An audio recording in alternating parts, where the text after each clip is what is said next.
I'll tell you, high-scoring team.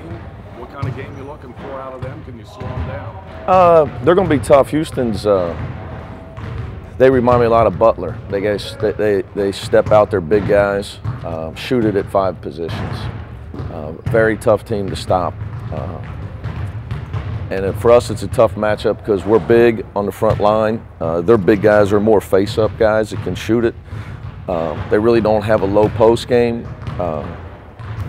Even when they throw it in there, they don't throw it deep. They turn and face you. So they present a lot of challenges. A very similar team to Butler in my mind, the way they play on the offensive end. And they just figure it out on defense.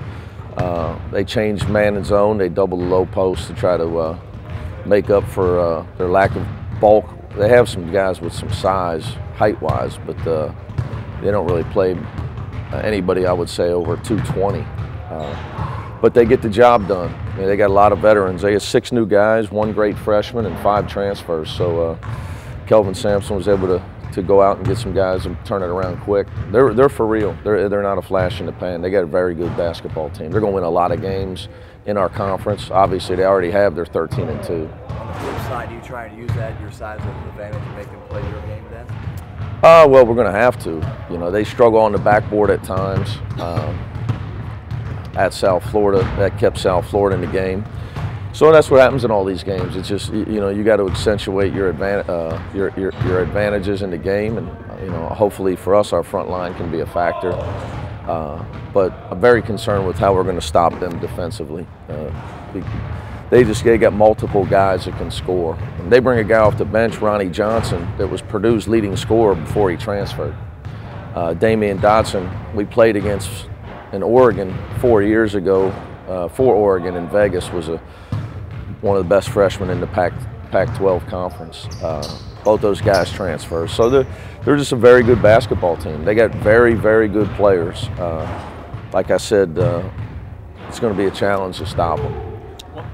One of the things that they do very well, that you've been harping on all year, is offensive rebounding. They get after it. Is there anything else that you just keep? No, we come off our. Really, you know, it's every practice for us. We work on defensive rebounding. For them, it's a little different because their wing guys are their leading rebounders. Their toughest, strongest guys, Damian Dotson and LaRon Barnes, really play the 2 and the 3 for them. So it's different. So our guards are going to have to do a much better job paying attention to that detail because they're not used to being matched up with the other team's leading rebounder.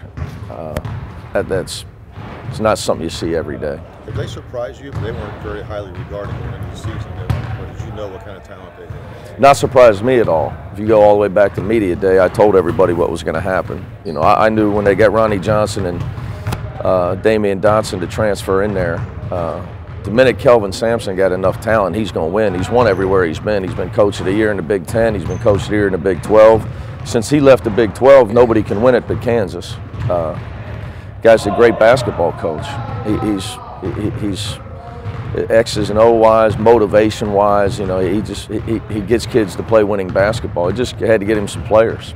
You know, he was able to hit the transfer market and strike gold with Dotson, Johnson, and then they got the leading scorer in the league, Rob Gray Jr., who was going to go to Tennessee, and then they had the coaching change. They were able to pick him up off the spring waiver wire. So.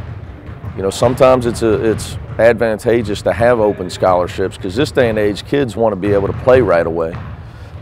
Sometimes that's more important than anything else you can talk to them about, TV or conference or that. And I think that he was able to sell playing time to those guys. They all knew they could go in there and make an immediate impact, and they're doing it. Gary Clark's double-figure rebounds his last 3 games. Have you seen anything different from him? More determination? I know, is he doing anything better? He's getting more rebounds. No, he's doing that. You walked right into that one. He's staying on the floor. You know, not in foul trouble. You know, I think if he gets out there for 30 minutes, he's going to get 10 rebounds.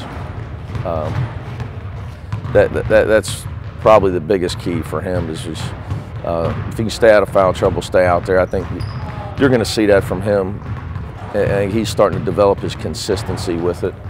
Now we got to try to get him some more field goal attempts.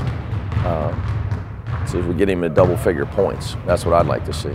But that, you know, I got a lot to do with that as well. Hard to get double-figure points. You get 4 or 5 shots. Why doesn't he get more shots? Well, he got fouled a lot the other day.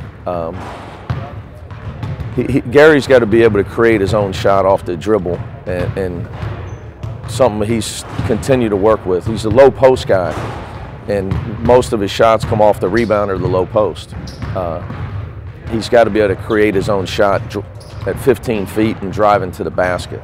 Because if you just relegate yourself to the low post, if the other team plays zone or double teams you, it's hard to get them off. Is that a confidence thing for him? Do you think that? No.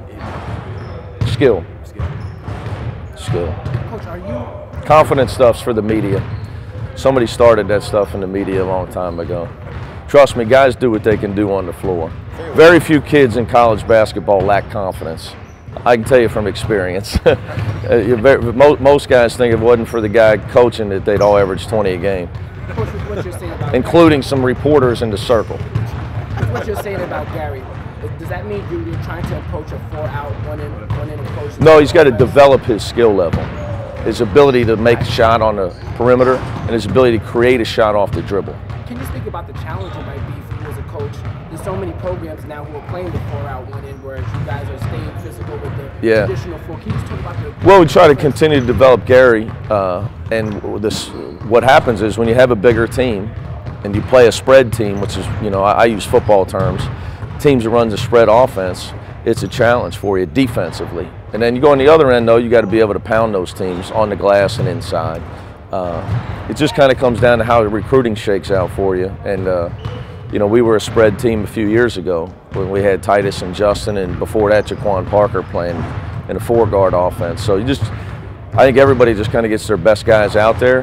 The spread, I think, comes from there are very few big guys and guys that can score in a low post. So teams then go to the spread. That's why we went to it. Also, Houston's averaging the most 3-pointers in the league, and you guys are, I think, the 3rd worst in terms of averaging 3-pointers. Is that a concern to you? Is that something that you're just embracing? They can shoot. Again, their spread offense, we're going to have to cover. I'm not just concerned with their ability to shoot. I'm also concerned with their ability to drive the ball by us. So with their spread offense. So, but it's we've seen it. That's why we played a tough schedule. Iowa State did it. Butler did it. A lot of teams do it. Do you want to shoot more threes as a team? Or we just try to take the open shot. Is there any common thread in the last couple of finishes of the game with the lack of scoring down the stretch that you put your finger on, or just? You got to make a layup when you have a wide open layup.